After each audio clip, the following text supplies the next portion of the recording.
آج ہم برٹرنڈ رسل کی بہت اہم کتاب power a new social analysis کے اردو ترجمے طاقت، انسانی جبلت اور حکمرانی کا اصول پر بات کر رہے ہیں، اور خاص طور پر اس کا پہلا باب طاقت کی طرف رغبت۔ جی رسل اس باب کو ایک بڑے بنیادی سوال سے شروع کرتے ہیں۔ وہ پوچھتے ہیں کہ بھئی انسان اور جانور میں جذباتی سطح پر کیا فرق ہے؟ وہ فوراً یہ بتاتے ہیں کہ جانور تو اپنی بنیادی ضروریات جیسے کھانا پینا، نسل بڑھانا، یہ پوری ہو جائے تو بس مطمئن ہو جاتے ہیں۔ جی ہاں، وہ رک جاتے ہیں۔ لیکن انسان کیوں نہیں رکتا؟ مطلب بنیادی ضروریات پوری ہونے کے بعد بھی وہ کیوں آگے ہی آگے دیکھتا رہتا ہے؟ بالکل، اور رسل کے مطابق یہی وہ نقطہ ہے، وہ موڑ ہے جہاں سے طاقت کی جو نہ ختم ہونے والی خواہش ہے نا، اس کا سفر شروع ہوتا ہے۔ اچھا۔ اور رسل کہتے ہیں کہ اس فرق کی جو وجہ ہے وہ انسان کی ایک خاص صلاحیت ہے، تخیل، امیجنیشن۔ تخیل؟ اچھا۔ جی، یہی تخیل ہے جو انسان کو حال سے آگے، مستقبل کی طرف، امکانات کی طرف دھکیلتا ہے۔ جب جسم کی ضروریات پوری ہو جاتی ہیں تو یہ تخیل نئی خواہشیں پیدا کرتا ہے۔ کیسی خواہشیں؟ مطلب یہ لامحدود کیسے ہیں؟ دیکھیں، یہ صرف اچھا کپڑا پہننے یا بڑا گھر لینے تک نہیں رہتی، یہ پھر سماجی حیثیت حاصل کرنے کی خواہش بن جاتی ہے۔ جیسے کوئی بڑا عہدہ یا اعزاز؟ بالکل، کوئی نائٹ ہوڈ مل جائے، پارلیمنٹ کا ممبر بن جائے، معاشرے میں ایک نام ہو، اور اس سے بھی آگے یہ خواہش تاریخ بنانے کی ہو سکتی ہے۔ تاریخ بنانے کی؟ جیسے نیوٹن نے سائنس میں کیا یا سین فرانسس نے روحانیت میں کیا۔ رسل کہتے ہیں یہ خواہشیں سمندر کی طرح ہیں، ان کی کوئی حد نہیں ہے، لامحدود ہیں۔ اور ان لامحدود خواہشات میں سے رسل دو پر خاص زور دیتے ہیں، ایک تو طاقت یعنی پاور، جی، اور دوسری شان و شوکت، گلوری۔ وہ کہتے ہیں کہ یہ اتنی گہری ہیں، اتنی نہ ختم ہونے والی کہ شاید صرف خدا کی لامحدودیت ہی انہیں پورا کر سکتی ہیں۔ بالکل، اور رسل کے نزدیک یہی لامحدود خواہش، یہی اصل میں سماجی زندگی کی ساری پیچیدگیوں کی جڑ ہے۔ اچھا، وہ کیسے؟ دیکھیں، مقابلہ بازی، سٹیٹس کی دوڑ، سمجھوتے کرنے پڑنا، حکومت کی ضرورت کیوں پڑتی ہے، پھر حکومت کے خلاف بغاوت کیوں ہوتی ہے، معاشرے میں استحکام کیوں نہیں رہتا۔ یہ سب رسل کے مطابق انسان کی اسی طاقت کی لامحدود بھوک سے جڑا ہے۔ ہر فرد، چاہے وہ سمجھے یا نہ سمجھے، وہ خدا جیسی طاقت چاہتا ہے۔ تو پھر سماج میں مکمل ہم آہنگی کیسے ہو؟ یہ بہت مشکل ہو جاتا ہے۔ یہیں پر رسل ایک آپ کہہ لیں بڑا نقطہ اٹھاتے ہیں جو روایتی معاشی نظریات سے ٹکراتا ہے، مارکسزم سے بھی۔ وہ کہتے ہیں کہ پیسہ یا معاشی مفاد بنیادی محرک نہیں ہے۔ جی، یہ بہت اہم نقطہ ہے۔ رسل کا استدلال بڑا صاف ہے۔ وہ کہتے ہیں کہ جو ہی انسان کی بنیادی ضروریات پوری ہو جاتی ہیں، مطلب روٹی، کپڑا، مکان مل جاتا ہے، جی، تو اس کی ترجیحات بدل جاتی ہیں۔ پھر دولت خود مقصد نہیں رہتی۔ تو پھر کیا مقصد بنتا ہے؟ طاقت۔ دولت پھر طاقت حاصل کرنے کا ایک ذریعہ بن جاتی ہے۔ اصل نشانہ طاقت کا حصول اور اس کا استعمال ہوتا ہے۔ لوگ زیادہ پیسہ اس لیے نہیں چاہتے کہ زیادہ چیزیں خریدیں، بلکہ اس لیے کہ زیادہ اثر و رسوخ ملے، زیادہ اختیار ملے۔ تو رسل یہ کہہ رہے ہیں کہ ہمیں معاشرے کو سمجھنے کے لیے اکنامک سے زیادہ طاقت پر فوکس کرنا چاہیے۔ بالکل، وہ تو یہاں تک کہتے ہیں کہ سوشل سائنسز میں طاقت کا تصور اتنا ہی بنیادی ہے جتنا فزکس میں انرجی کا۔ اچھا، یہ تو بڑی بات ہے۔ جی، یعنی جیسے توانائی ہر طبعی عمل کے پیچھے ہے، ویسے ہی طاقت ہر سماجی رشتے، ہر ادارے اور ہر فیصلے کے پیچھے ہے۔ اور یہ طاقت صرف پیسے کی شکل میں نہیں ہوتی؟ نہیں، بالکل نہیں۔ رسل بہت واضح کرتے ہیں کہ طاقت کی کئی شکلیں ہیں۔ فوجی طاقت ہے، ریاست کا قانون ہے، سول اتھارٹی جسے کہتے ہیں، عوام کی رائے پر اثر ڈالنا، یہ بھی طاقت ہے۔ اور ہاں، دولت بھی ایک شکل ہے۔ اور یہ شکلیں آپس میں بدلتی رہتی ہیں؟ جی ہاں، اہم بات یہی ہے، یہ جامد نہیں ہے، ایک دوسرے میں تبدیل ہوتی ہیں۔ پیسے سے سیاسی اثر خریدا جا سکتا ہے، سیاسی طاقت سے دولت بنائی جا سکتی ہے، فوج حکومت پر قبضہ کر سکتی ہے۔ رسل خبردار کرتے ہیں کہ اگر ہم صرف ایک شکل، جیسے صرف معاشی طاقت کو سب سے اہم سمجھ لیں، تو ہم تاریخ اور سماج کو ٹھیک سے نہیں سمجھ پائیں گے۔ تو مطلب یہ ہوا کہ معاشروں کا تجزیہ کرتے ہوئے ہمیں یہ دیکھنا پڑے گا کہ کون سی طاقت زیادہ چل رہی ہے، کس کے پاس ہے اور کیسے حاصل کی جاتی ہے۔ بالکل، رسل کے مطابق معاشرے اسی بنیاد پر مختلف ہوتے ہیں کہ کل طاقت کتنی ہے، کون سے ادارے، کون سی تنظیمیں زیادہ طاقتور ہیں، کیا فوج ہے یا مذہبی طبقہ یا امیر لوگ، یعنی تھیوکریسی ہے، پلوٹوکریسی ہے یا فوجی حکومت۔ اور طاقت ملتی کیسے ہے؟ وراثت سے، قابلیت سے، الیکشن سے یا جنگ سے؟ جی، یہ سب سوالات اہم ہیں، اور ایک اور دلچسپ نفسیاتی نقطہ رسل بتاتے ہیں۔ وہ کیا؟ وہ کہتے ہیں کہ جن معاشروں میں طاقت حاصل کرنے پر پابندیاں کم ہوں، وہاں اکثر وہی لوگ اوپر آتے ہیں جن میں طاقت کی خواہش سب سے زیادہ ہوتی ہے۔ اچھا، مطلب وہ عام لوگوں سے مختلف ہوتے ہیں؟ ہاں، وہ اوسط انسان سے مختلف ہوتے ہیں، ان میں طاقت کی بھوک غیر معمولی ہوتی ہے، اور یہی لوگ جن میں یہ شدت کی خواہش ہوتی ہے اکثر بڑی سماجی تبدیلیوں کا باعث بنتے ہیں۔ وہ تاریخ کا رخ موڑ دیتے ہیں، چاہے اچھے کے لیے یا برے کے لیے۔ جی، وہ کہتے ہیں کہ طاقت مطلوبہ نتائج یعنی انٹینڈڈ ایفیکٹس پیدا کرنے کی صلاحیت کا نام ہے۔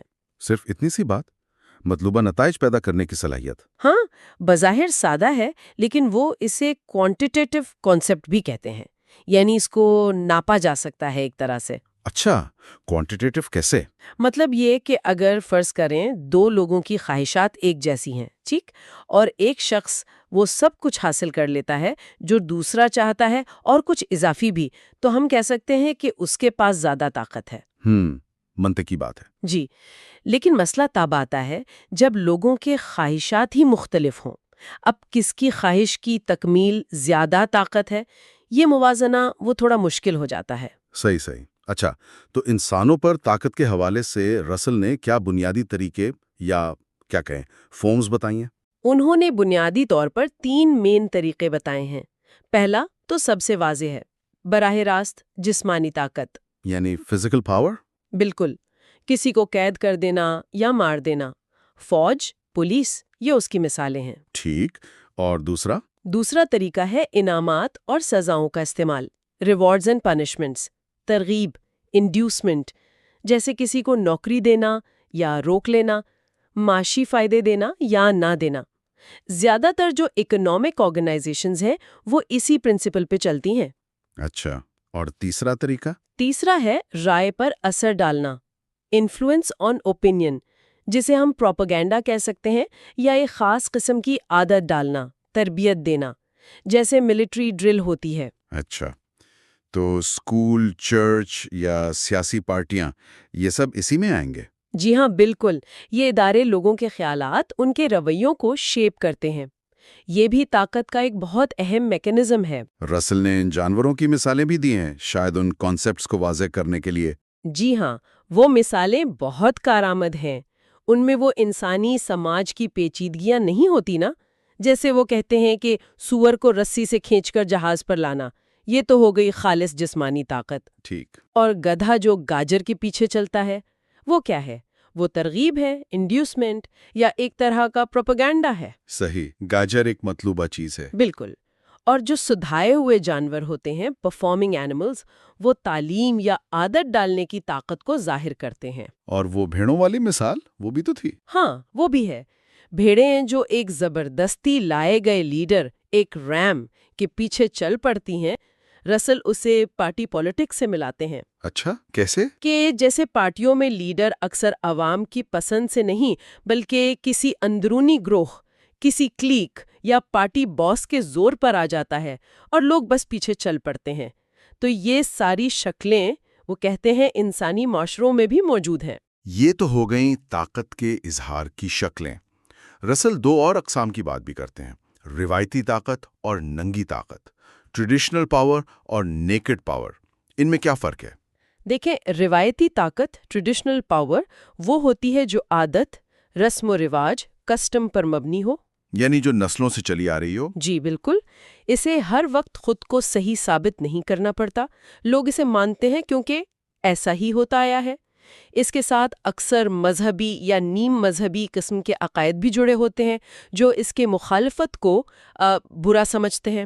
یہ عوامی رائے، پبلک اوپینین پر بہت زیادہ ڈیپینڈ کرتی ہے۔ ٹھیک ہے، اور ننگی طاقت؟ نیکڈ پاور، ننگی طاقت جیسا نام سے ظاہر ہے، وہ روایت یا رضامندی، کانسنٹ پر انحصار نہیں کرتی، وہ خالصتاً جبر، کوئرژن پر مبنی ہوتی ہے۔ یعنی زبردستی؟ ہاں، عام طور پر یہ فوجی طاقت ہوتی ہے، یا تو ملک کے اندر ظلم، انٹرنل ٹیرینی کی شکل میں، یا پھر باہر کسی ملک کو فتح کرنے کی شکل میں، فورن کانکویسٹ۔ یہ ان لوگوں کی طاقت کی ہوس سے جنم لیتی ہے جو اقتدار چاہتے ہیں۔ تو عوام کی حمایت؟ عوام سے یہ فعال تعاون، ایکٹیو کوآپریشن نہیں مانگتی، صرف خوف کی بنیاد پر اطاعت، اوبیڈینس حاصل کرتی ہے۔ رسل کہتے ہیں کہ یہ اکثر غیر مستحکم، انسٹیبل ہوتی ہے، کیونکہ یہ صرف ڈر پر قائم ہوتی ہے، حقیقی حمایت پر نہیں۔ بالکل۔ رسل ایک تیسری قسم کا بھی ذکر کرتے ہیں، انقلابی طاقت، ریولوشنری پاور۔ وہ کیا ہے؟ یہ کسی نئے عقیدے، نئے پروگرام یا کسی نئے جذبے جیسے قوم پرستی، نیشنلزم سے جو لوگ متحد ہوتے ہیں نا، ان کی اجتماعی طاقت ہوتی ہے۔ یہ نہ روایتی ہوتی ہے، نہ شروع میں ننگی ہوتی ہے، بلکہ ایک نئی قسم کی کلیکٹیو انرجی پر چلتی ہے۔ یہ تو طاقت کی اقسام کا بڑا دلچسپ تجزیہ ہے کہ یہ مختلف قسم کی طاقتیں مختلف قسم کے لیڈر بھی پیدا کرتی ہیں۔ یقیناً رسل کا یہی خیال ہے۔ جیسے موروثی طاقت، ہیریڈیٹری پاور، جو نسل در نسل چلتی ہے، وہ اکثر جینٹلمین کا تصور پیدا کرتی ہے، ایک خاص طبقہ، خاص آداب، خاص روایات۔ علم پر مبنی طاقت، جیسے پرانے زمانے میں پادریوں یا عالموں کی تھی، وہ حکمت، وزڈم کو نمایاں کرتی ہے۔ اور آج کے دور میں؟ آج کل جو بڑی معاشی تنظیمیں ہیں، کارپوریشنز، وہ ایگزیکٹو ٹائپ کا لیڈر پیدا کرتی ہیں، فیصلہ ساز، مضبوط ارادے والا، ریزلٹس پر نظر رکھنے والا۔ اور جمہوریت؟ جمہوریت میں سیاستدان، پولیٹیشین کا ایک الگ کردار ہے۔ اسے پہلے پارٹی مشین کا اعتماد جیتنا ہوتا ہے، پھر عوام کی اکثریت کا۔ اس کی اپنی ایک الگ قسم کی مہارتیں ہوتی ہیں۔ تو خلاصہ کریں تو آج ہم نے رسل کے نظریات کو دیکھا۔ طاقت کیا ہے، اس کی بنیادی شکلیں، جسمانی، ترغیبی یعنی ریوارڈز اینڈ پنشمنٹس، اور نظریاتی اثر و رسوخ، انفلوئنس آن اوپینین۔ پھر ہم نے روایتی، ننگی اور انقلابی طاقت کے فرق کو سمجھا، اور یہ بھی کہ کیسے مختلف طاقتیں مختلف لیڈر پیدا کرتی ہیں۔ جی ہاں، اور یہ نقطہ بھی اہم ہے کہ حقیقت میں طاقت کبھی بھی صرف ایک شکل میں نہیں ہوتی، عموماً یہ ان سب کا ایک مکسچر ہوتی ہے۔ ہر نظام، ہر تنظیم مختلف طریقوں کا امتزاج استعمال کرتی ہے۔ قانون کی طاقت کو ہی دیکھ لیں۔ اچھا، وہ کیسے؟ بظاہر تو وہ ریاست کی جبری طاقت، یعنی پولیس، عدالتیں، ان پر منحصر ہے، لیکن اگر عوامی جذبات، رائے عامہ اس قانون کے ساتھ نہ ہوں تو وہ قانون بڑی حد تک بے اثر ہو جاتا ہے، یعنی قبولیت بھی ضروری ہے۔ بالکل صحیح۔ چلیں آج کی گفتگو کو یہاں روکتے ہیں۔ ایک آخری سوال یا سوچ جو سننے والوں کے لیے چھوڑ جاتے ہیں۔ رسل کے زمانے میں سائنس نے مادے پر بہت قدرت حاصل کر لی تھی۔ کیا آج جہاں انفارمیشن اتنی زیادہ ہے، علم رکھنے والوں، انٹلیکچوئلز کی سماجی طاقت میں اسی طرح اضافہ ہوا ہے؟ یا رسل کی وہ بات آج بھی درست ہے کہ سائنس نے شاید عالموں کا وہ جو روایتی جادوئی سا روب تھا اسے کم کر دیا ہے؟ ہم گفتگو کو آگے جاری رکھتے ہیں جہاں طاقت کا یہی تصور ایک نئے زاویے سے سامنے آتا ہے۔ آج ہم رسل کے بیان کردہ طاقت کے دو بہت اہم تصورات کو سمجھنے کی کوشش کریں گے۔ جی بالکل۔ ایک تو ہے شاہی طاقت جسے وہ کنگلی پاور کہتے ہیں، اور دوسری ننگی طاقت یعنی نیکڈ پاور۔ تو آج کا ہمارا مقصد یہ دیکھنا ہے کہ رسل کے مطابق یہ طاقت کی شکلیں معاشروں پر کیسے اثر انداز ہوتی ہیں، اور خاص طور پر یہ کہ جب ایک قسم کی طاقت کمزور پڑتی ہے تو پھر کیا ہوتا ہے۔ بالکل۔ تو آئیے پہلے شاہی طاقت یعنی کنگلی پاور سے شروع کرتے ہیں۔ ٹھیک ہے۔ رسل کا کہنا ہے کہ یہ پاور فارم یہ بہت قدیم ہے، شاید تاریخ سے بھی زیادہ پرانی۔ جی، اس کی جڑیں تو وہ قبائلی سرداروں تک لے جاتے ہیں۔ ہاں، اور وقت کے ساتھ جیسے جنگ، وراثت اور خاص طور پر مذہب نے ان بادشاہوں کی طاقت کو بہت مضبوط کیا۔ بالکل، جیسے قدیم مصر کے فرعون تھے یا بابل کے حمورابی۔ صحیح۔ ان کی مثالیں واضح ہیں۔ وہاں تو بادشاہ تقریباً آپ کہہ لیں خدا کا درجہ رکھتے تھے۔ جی ہاں، یہ کنگلی پاور اپنی پیک پر تھی ان تہذیبوں میں۔ بالکل، لیکن رسل یہ بھی واضح کرتے ہیں کہ یہ صورتحال ہمیشہ ہر جگہ ایک جیسی نہیں رہی۔ اچھا۔ جی، جیسے قدیم یونان اور روم میں وہاں بادشاہت کمزور ہوئیں اور اس کی جگہ پھر ایرسٹوکریسی یعنی جو امیر طبقہ ہوتا ہے اس کی حکومت یا پھر جمہوریت جیسے سسٹمز آ گئے۔ اور یورپ میں بھی تو میرے خیال ہے فیوڈل سسٹم نے بادشاہوں کو کمزور کیا تھا نا؟ بالکل، فیوڈل سسٹم کے دوران تو بادشاہوں کی طاقت کافی محدود ہو گئی تھی کیونکہ اختیارات جو تھے وہ نوابوں اور جاگیرداروں میں بٹ گئے تھے۔ لیکن پھر حالات بدلے؟ جی، پھر نیشنلزم یعنی قوم پرستی اور کامرس یعنی تجارت، جب یہ چیزیں بڑھیں تو حالات نے پلٹا کھایا۔ اچھا۔ اور انگلینڈ، فرانس، اسپین جیسی جگہوں پر دوبارہ آپ کہہ لیں طاقتور بادشاہتیں قائم ہو گئیں۔ یہاں رسل ایک بہت دلچسپ نکتہ اٹھاتے ہیں۔ وہ کہتے ہیں کہ شروع میں تو تجارت نے بادشاہوں کی طاقت بڑھانے میں مدد کی۔ جی ہاں۔ لیکن جب تاجر طبقہ خود بہت پاورفل ہو گیا تو پھر اس کا جھکاؤ اکثر بادشاہت کے بجائے ریپبلکن یعنی جمہوری نظام کی طرف ہو گیا۔ یہ بڑی دلچسپ آبزرویشن ہے نا، طاقت کی اپنی ایک ڈائنامک ہوتی ہے۔ بالکل، اور اس بدلتی ہوئی صورتحال میں بادشاہوں نے اپنی لیجیٹیمیسی، اپنا جواز برقرار رکھنے کے لیے کیا کیا؟ انہوں نے ڈیوائن رائٹ کا سہارا لیا۔ ہاں، یعنی خدائی حق کے حکمرانی کا نظریہ کہ جی ہمیں تو حکومت کا حق خدا نے دیا ہے۔ مگر وقت کے ساتھ ساتھ یہ روایتی جواز، یہ ٹریڈیشنل پاور بھی کمزور پڑتی گئی۔ اور یہیں سے رسل ہمیں نیکڈ پاور کے کانسیپٹ کی طرف لے کے جاتے ہیں۔ اچھا۔ وہ کہتے ہیں کہ جب کسی معاشرے میں ٹریڈیشنل پاور یعنی وہ طاقت جو رسم و رواج، عادت، عقیدے پر قائم ہو، جب وہ کمزور پڑ جاتی ہے نا، تو دو صورتیں ہو سکتی ہیں۔ یا تو کوئی نیا عقیدہ، کوئی نیا نظریہ اس کی جگہ لے لیتا ہے، یا پھر نیکڈ پاور سامنے آتی ہے، ننگی طاقت۔ اور یہ نیکڈ پاور کیا ہے؟ یعنی اس کی تعریف کیا ہے رسل کے نزدیک؟ دیکھیں، یہ وہ طاقت ہے جو عوام کی رضامندی یا کنسنٹ پر مبنی نہیں ہوتی۔ اچھا۔ اس کی بالکل واضح مثال جیسے کوئی قابض فوج ہوتی ہے، اس کی طاقت، ہاں، یا پھر ریاست کی وہ طاقت جو وہ مجرموں کے خلاف استعمال کرتی ہے، یعنی طاقت کا خالص بے لگام اظہار، نو کنسنٹ نیڈڈ۔ سمجھ گیا۔ تو یہ نیکڈ پاور یعنی طاقت بغیر رضامندی کے، اس کی مثالیں رسل تاریخ میں کہاں کہاں دیکھتے ہیں؟ یونان کے بعد کے دور کے جو ظالم حکمران تھے جنہیں ٹائرنٹس کہا جاتا ہے، جی، جیسے سراکیوس کے ڈائنیشیس اور ایگتھوکلیز، ان کا ذکر کرتے ہیں۔ اور اسی طرح رینیسانس اٹلی کے حکمران جیسے وہ بدنام زمانہ سیزارے بورجیا تھے۔ ہاں، سیزارے بورجیا۔ جی، رسل کے مطابق ان ادوار میں مشترک بات یہ تھی کہ جو پرانی روایات تھیں، اخلاقیات تھیں، وہ ایک طرح سے بریک ڈاؤن کا شکار تھیں۔ تو طاقت کا حصول پھر کیسے ہوتا تھا؟ کھلم کھلا، دھوکہ دہی، تشدد، یہاں تک کہ قتل و غارت کے ذریعے۔ Pure power politics. اچھا۔ بالکل۔ رسل یہاں یونانی فلسفی تھراسیماکس کے مشہور قول کا حوالہ بھی دیتے ہیں۔ کون سا قول؟ کہ انصاف طاقتور کے مفاد کا نام ہے، یعنی justice is the interest of the stronger. رسل کہتے ہیں کہ جب معاشرے میں یہ سوچ عام ہو جائے نا تو حکمرانوں پر سے اخلاقی پابندیاں گویا اٹھ جاتی ہیں۔ تو پھر صرف طاقت ہی سب کچھ رہ جاتی ہے۔ بالکل، پھر صرف طاقت ہی میٹر کرتی ہے، کوئی اصول نہیں، کوئی قانون نہیں۔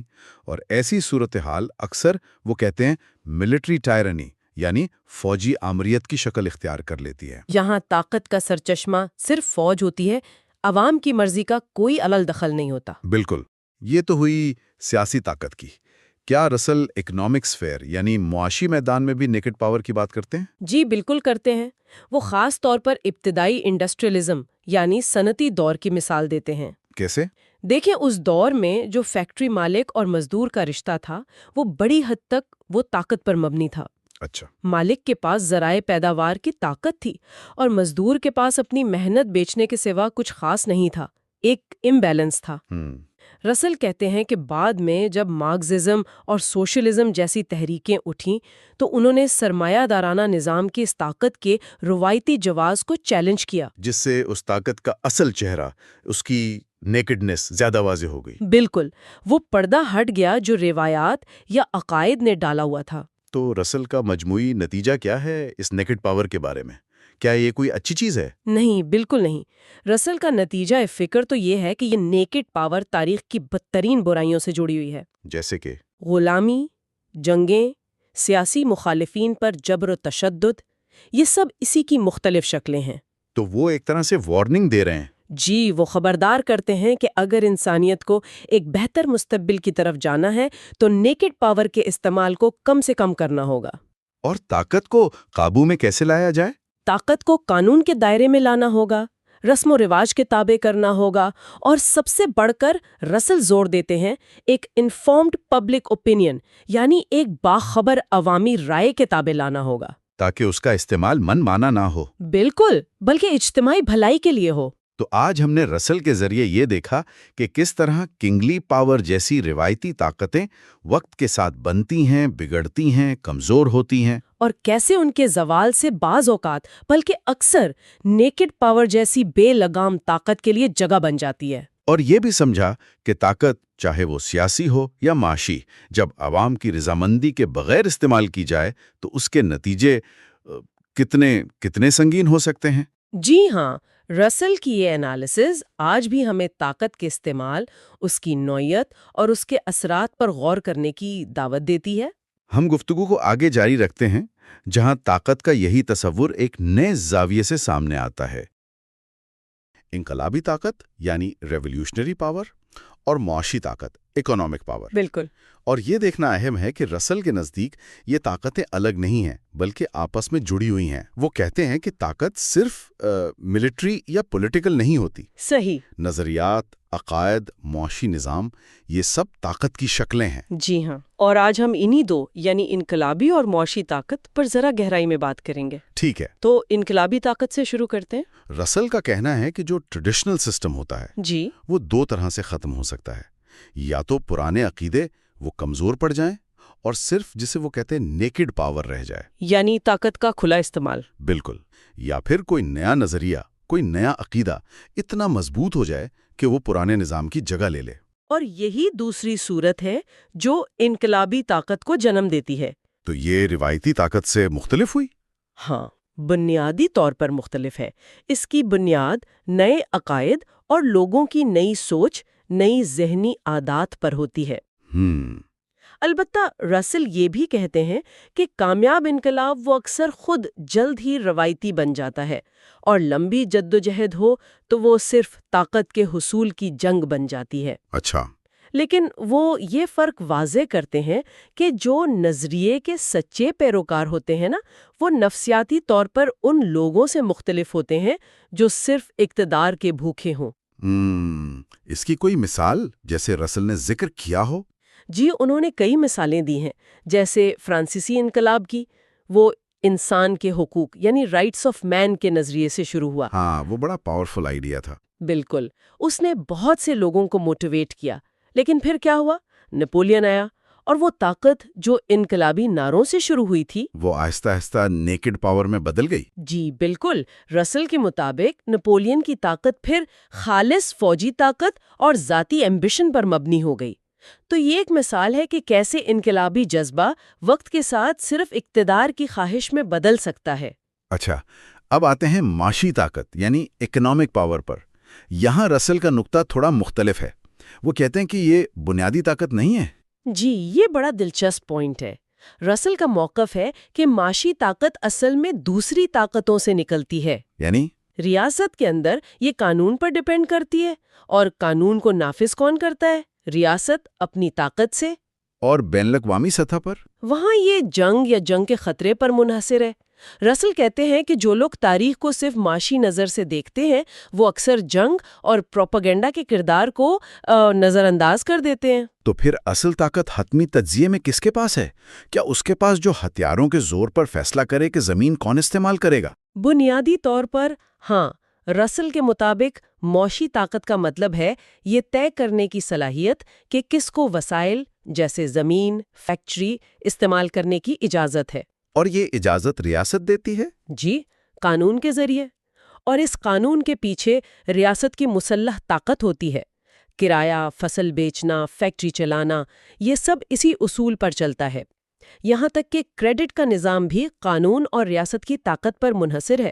اور پبلک اوپینین کا کیا کردار ہے اس میں؟ جیسے چوری کو برا سمجھنا؟ وہ بھی اہم ہے۔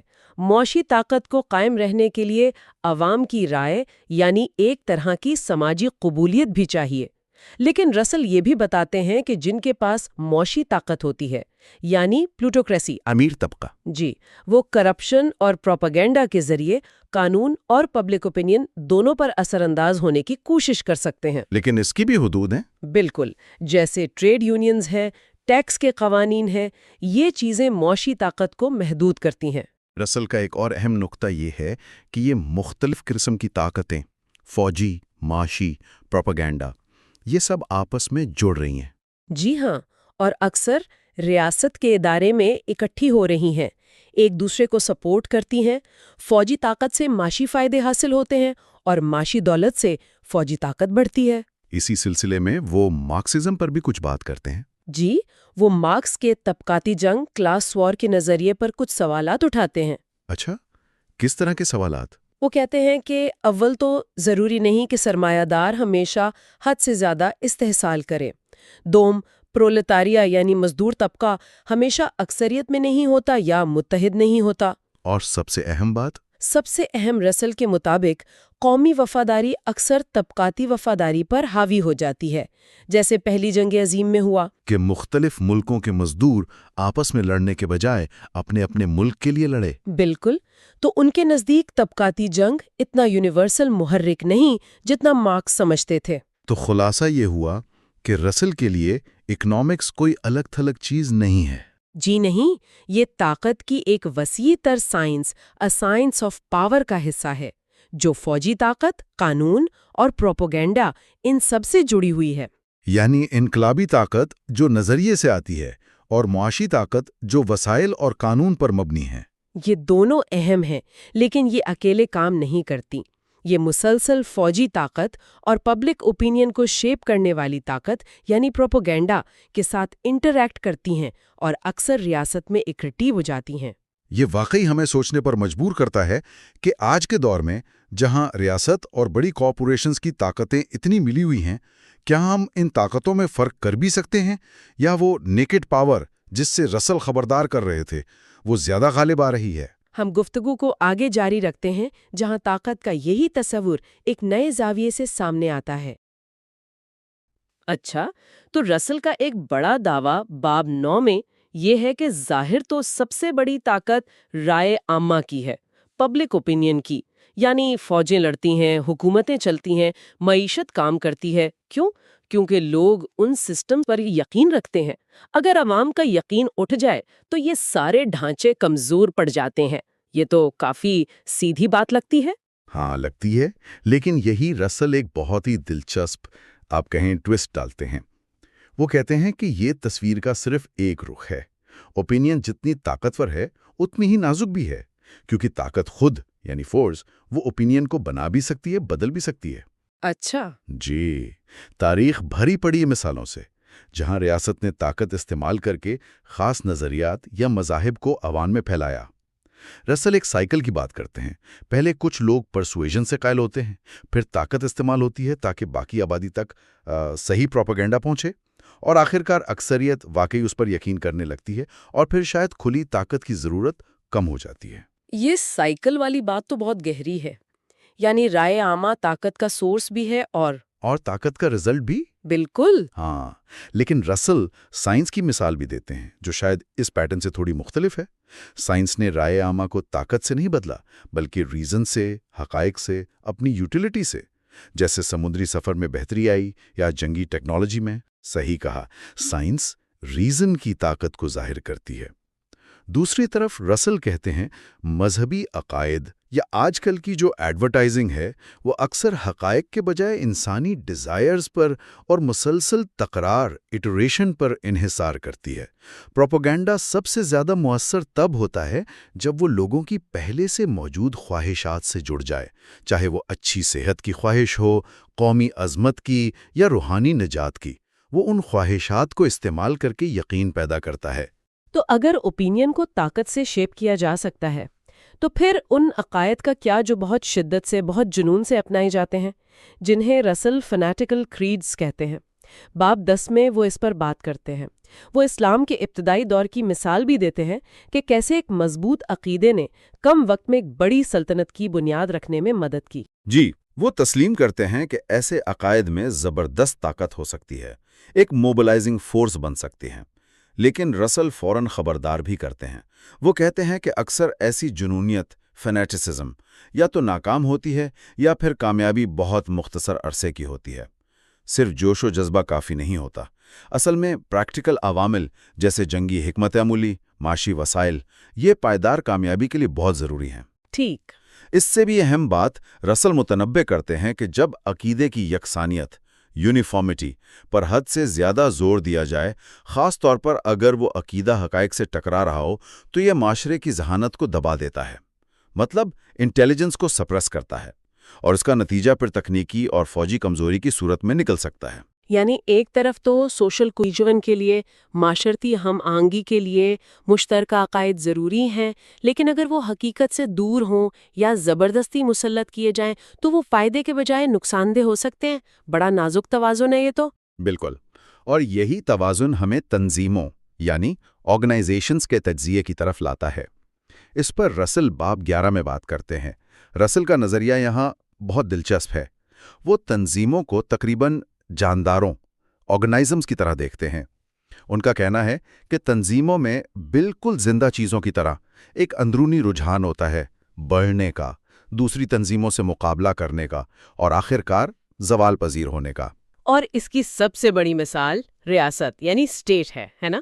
رسل کے مطابق ریاست ہمیشہ پھیلنا چاہتی ہے، جغرافیائی طور پر بھی اور اپنے شہریوں کی زندگیوں پر اپنا کنٹرول بڑھا کر بھی۔ اور یہ بات تو آج کل ٹیکنالوجی نے ریاست کی اس صلاحیت کو کتنا زیادہ بڑھا دیا ہے۔ بالکل۔ قدیم سلطنتوں میں رابطے مشکل تھے، سفر سست تھا، مرکز کا کنٹرول کمزور رہتا تھا، بغاوتیں نسبتاً آسان تھیں، لیکن سڑکوں، ریل، ٹیلی گراف سے لے کر آج انٹرنیٹ تک ان چیزوں نے مرکزی حکومتوں کو بے پناہ طاقت دی ہے، استحکام دیا ہے۔ جی ہاں، ٹیکنالوجی نے ریاستوں کو بہت مضبوط کیا ہے، لیکن رسل یہ بھی واضح کرتے ہیں کہ تنظیموں کی طاقت لامحدود نہیں ہوتی، اس کی حدود ہیں۔ اندرونی طور پر دیکھیں تو عوام میں آزادی کی خواہش ہوتی ہے، a love of independence۔ یہ ایک حد کے بعد ریاست کے بڑھتے ہوئے کنٹرول کے خلاف مزاحمت، ریزسٹنس پیدا کرتی ہے۔ اچھا۔ اور بیرونی طور پر مختلف تنظیموں کے متضاد مقاصد ہوتے ہیں، کانفلکٹنگ پرپسز، جیسے قوم پرستی، نیشنلزم، جو ریاستوں کو آپس میں لڑواتی ہے۔ یہ چیزیں کسی ایک تنظیم کو عالمی سطح پر مکمل غلبہ حاصل کرنے سے روکتی ہیں۔ اور آخر میں رسل ایک اور اہم نقطہ بتاتے ہیں۔ وقت کے ساتھ ساتھ تنظیمیں اپنی پرانی کامیابیوں پر مبنی عادات، ہیبٹس میں پھنس سکتی ہیں، جو انہیں بدلتے ہوئے حالات کے مطابق ڈھلنے سے روکتی ہیں اور بالآخر ان کے زوال کا سبب بنتی ہیں۔ تو خلاصہ یہ ہوا کہ رسل کے مطابق طاقت کا کھیل بہت پیچیدہ ہے۔ یہ صرف بندوق یا پیسے کی بات نہیں ہے، بلکہ یہ رائے عامہ، گہرے عقائد اور وہ تنظیمیں جو معاشرے کو شکل دیتی ہیں، ان کے درمیان ایک مسلسل جد و جہد ہے، اور یہ سب عناصر ایک دوسرے پر مسلسل اثر انداز ہوتے رہتے ہیں۔ ہم گفتگو کو آگے جاری رکھتے ہیں جہاں طاقت کا یہی تصور ایک نئے زاویے سے سامنے آتا ہے۔ جی بالکل، رسل شروع ہی یہاں سے کرتے ہیں کہ کسی تنظیم کی پہچان اس کے سائز اور اس کے اراکین اور حتیٰ کہ غیر اراکین پر اس کی پاور سے ہوتی ہے، اور وہ فوراً ایک بنیادی فرق بتاتے ہیں، ریاست کا اختیار اور دیگر تنظیموں کا اختیار۔ یہ دو الگ چیزیں ہیں۔ اچھا، تو اسی فرق کو ذرا کھولتے ہیں۔ رسل کہتے ہیں کہ ریاست کے علاوہ جو قانونی تنظیمیں ہیں، جیسے پروفیشنل باڈیز، وکلاء یا ڈاکٹروں کی انجمنیں، جی، ان کے اختیارات تو قانون نے کافی محدود کیے ہوئے ہیں۔ وہ زیادہ سے زیادہ کیا کر سکتی ہیں؟ ہاں، شاید کسی ممبر کو پریکٹس سے روک دیں، یہی نا؟ بالکل، جس سے معاشی مشکل ہو سکتی ہے، بدنامی ہو سکتی ہے، لیکن اس سے زیادہ نہیں۔ صحیح، اور یہیں ریاست کا فرق واضح ہوتا ہے۔ دیکھیے، اپنے شہریوں پر ریاست کا اختیار تو تقریباً لامحدود ہو سکتا ہے۔ امریکہ میں تو آئینی تحفظات ہیں، مگر رسل انگلینڈ کی مثال دیتے ہیں کہ وہاں پارلیمنٹ سپریم ہے۔ وہ نظریاتی طور پر بغیر کسی جرم کے ثبوت کے قانون بنا کر کسی کی جان لے سکتی ہے، جائیداد ضبط کر سکتی ہے۔ اوہ! اور جو ٹوٹلیٹیرین ریاستیں ہیں، وہاں تو یہ اختیار اکثر انتظامیہ یعنی ایگزیکٹو کے پاس ہوتا ہے براہ راست. یہ جو لامحدود اختیارات تھے ان پر کچھ روک ٹوک تو رائٹس آف مین جیسے نظریات کی وجہ سے لگی. یہ تو بڑا دلچسپ تضاد ہے. قانونی تنظیموں کے اختیارات محدود ہیں، لیکن رسل کہتے ہیں کہ نجی تنظیمیں اکثر اپنی بیرونی طاقت یعنی ایکسٹرنل پاور غیر قانونی یعنی ایکسٹرا لیگل طریقوں سے استعمال کرتی ہیں. جی ہاں، وہ مثالیں بھی دیتے ہیں: بائیکاٹ، دھمکیاں، پروپیگنڈا، حتیٰ کہ تشدد یا جسے آج کل ٹیررزم کہتے ہیں. بالکل. ان طریقوں سے ریاست کو چیلنج کیا جاتا رہا ہے، جیسے آئرلینڈ میں یا زار روس کے خلاف انقلابیوں نے کیا. معاشی ہیں، اکنامک ہیں، اور ان کا یہ نقطہ بہت اہم ہے کہ یہ بڑی کارپوریشنز یا معاشی گروہ بظاہر کوئی غیر قانونی کام کیے بغیر صرف معاشی دباؤ سے یا جسے وہ کہتے ہیں تھریٹ آف سٹارویشن یعنی بھوکا مارنے کی دھمکی. جی بالکل، لوگوں کو روزی روٹی سے محروم کرنے کا خوف دلا کر یہ حکومتوں کو بھی جھکا سکتی ہیں. رسل کہتے ہیں کہ جب تک یہ فیصلہ نجی اداروں کے ہاتھ میں ہے کہ کون کھائے گا کون نہیں، تب تک ریاست کی اصل طاقت محدود ہے. لیکن کچھ ریاستوں نے اس طاقت کو چیلنج کیا تھا. جی، وہ نوٹ کرتے ہیں کہ 20ویں صدی میں روس، جرمنی، اٹلی میں ریاست نے معیشت پر کنٹرول بڑھا کر نجی سرمایہ کی اس طاقت کو کم کرنے کی کوشش کی. اچھا، یہ تو ہوئی براہ راست طاقت کی. رسل ایک اور طریقے پر بھی بات کرتے ہیں طاقت کو قابو میں رکھنے کے لیے: مقابلہ یعنی کمپٹیشن. 19ویں صدی میں تو یہ بڑا مقبول خیال تھا، ہے نا؟ جی ہاں، لبرلزم کا ایک بنیادی اصول تھا کہ آزاد مقابلہ پاور کو محدود رکھتا ہے. لیکن رسل یہاں ایک بڑا دلچسپ مشاہدہ پیش کرتے ہیں. وہ کہتے ہیں کہ معیشت میں، صنعت میں مقابلہ آخرکار خود ہی ختم ہو جاتا ہے. خود ہی ختم ہو جاتا ہے؟ کیسے؟ مطلب مقابلہ ہوتا ہے، کوئی ایک جیت جاتا ہے، باقی باہر ہو جاتے ہیں. نتیجہ کیا نکلتا ہے؟ اجارہ داری، مونوپلی یا بڑے بڑے ٹرسٹس بن جاتے ہیں. طاقت چند ہاتھوں میں آ جاتی ہے. تو صنعت میں تو مقابلہ اپنی موت آپ مر جاتا ہے. تو کیا یہ کمپٹیشن کا کانسیپٹ ہی ختم ہو گیا؟ نہیں، رسل کے مطابق ایسا نہیں ہے. وہ کہتے ہیں کہ یہ مقابلہ اب اوپر چلا گیا ہے، کاروبار سے نکل کر ریاستوں کے درمیان. اور ریاستوں کے درمیان مقابلے کا فیصلہ کن مرحلہ؟ وہ اکثر جنگ ہوتی ہے. البتہ وہ یہ بھی مانتے ہیں کہ ایک سطح پر مقابلہ اب بھی شدید ہے، اور وہ ہے ملازمتوں کے لیے مقابلہ، کمپٹیشن فار جابس. اور خیالات اور پروپیگنڈا کے میدان میں مقابلہ؟ لبرلز تو آزادی اظہار کے حامی تھے. جی، لیکن رسل یہاں بھی ذرا مختلف زاویہ پیش کرتے ہیں. وہ کہتے ہیں کہ آج کل پروپیگنڈا کا مقابلہ صرف خیالات کا مقابلہ نہیں رہا، یہ تو ریاستوں کی فوجی اور معاشی جنگ کا حصہ بن گیا ہے، نظریاتی جنگ. یہی وجہ تھی کہ اس وقت کی ٹوٹالٹیرین ریاستیں جیسے روس، اٹلی، جرمنی، انہوں نے آزادی اظہار کو دبایا تاکہ ان کے نظریات مستحکم رہیں. تو کیا رسل سمجھتے تھے کہ پروپیگنڈا میں مقابلے کی ضرورت نہیں؟ نہیں، بالکل نہیں. وہ اس کے برعکس سوچتے تھے. وہ مقابلے کو ضروری سمجھتے ہیں، مگر وجہ مختلف ہے. وہ یہ نہیں کہتے کہ مقابلے سے کوئی ایک سچ سامنے آ جائے گا، بلکہ ان کے خیال میں مقابلہ اس لیے ضروری ہے تاکہ لوگ مختلف پہلو سنیں، مختلف دلائل پر غور کریں، تنقیدی سوچ پیدا ہو، اور ایک صحت مند عقلی شک یعنی ریشنل ڈاؤٹ پیدا ہو. اچھا. وہ مثال دیتے ہیں عدالت کی. جیسے جج کو دونوں طرف کے وکلا کو سننا ہوتا ہے نا، منصفانہ فیصلے کے لیے، اسی طرح عوامی معاملات میں مختلف آراء کا سننا ضروری ہے. یہ واقعی گہری بات ہے کہ مقابلے کا مقصد حتمی سچائی نہیں بلکہ سمجھ بوجھ اور تنقیدی شعور کو بڑھانا ہے. بالکل. اور طاقت کی یہ جو نوعیت ہے، اس کے مختلف مظاہر، اسے قابو کرنے کے طریقے، رسل کی یہ بحث آج بھی بہت